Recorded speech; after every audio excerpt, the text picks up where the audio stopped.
మేష రాశి వారి యొక్క ఫలితాలు అయితే ఈ వారం మీ గోచార గ్రహగతులు చూసుకున్నట్లయితే కనుక కొంచెం వ్యతిరేక ఫలితాలు ఎక్కువగా కనపడుతున్నాయి. చాలా జాగ్రత్తగా ఉండాలి. ముఖ్యంగా ఏంటంటే క్రమశిక్షణ లేని తత్వం.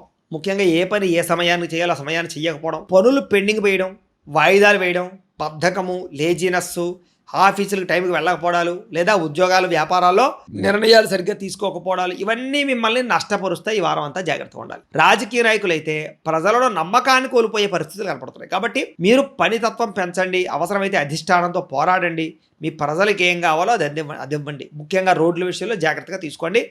రోడ్ల వల్ల మీ జీవితాలు లేదా మీ రాజకీయ భవిష్యత్తు తలకిందులవుతుంది, గుర్తుపెట్టుకోండి. ఇక సినిమా టీవీ మీడియా రంగాల వారికి అపజయాల పాలయ్యే పరిస్థితి కనపడుతోంది. ఏదైనా రిలీజులు ఉంటే వాయిదా వేసుకోవడం మంచిది.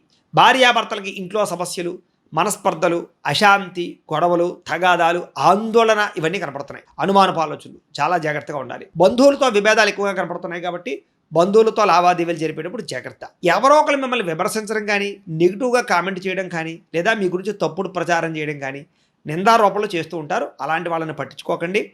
మీరు సరిగ్గా ఉన్నారా లేదా అని మిమ్మల్ని మీరు ఆత్మవిమర్శ చేసుకోండి. ఇంకా డ్రైవింగ్లు చేసేటప్పుడు చాలా జాగ్రత్తగా డ్రైవింగ్లు చేయండి. ఈ వారం అంతా ప్రమాదాల ప్రభావం ఎక్కువ కనపడుతోంది. శస్త్రచికిత్సలు, హాస్పిటల్ పాడవలాలు, టెస్టింగ్లు ఇలాంటివి కనపడుతున్నాయి. చాలా జాగ్రత్తగా ఉండాలి. కొంతమంది వ్యక్తులు మిమ్మల్ని రెచ్చగొట్టడానికి ప్రయత్నం చేస్తూ ఉంటారు.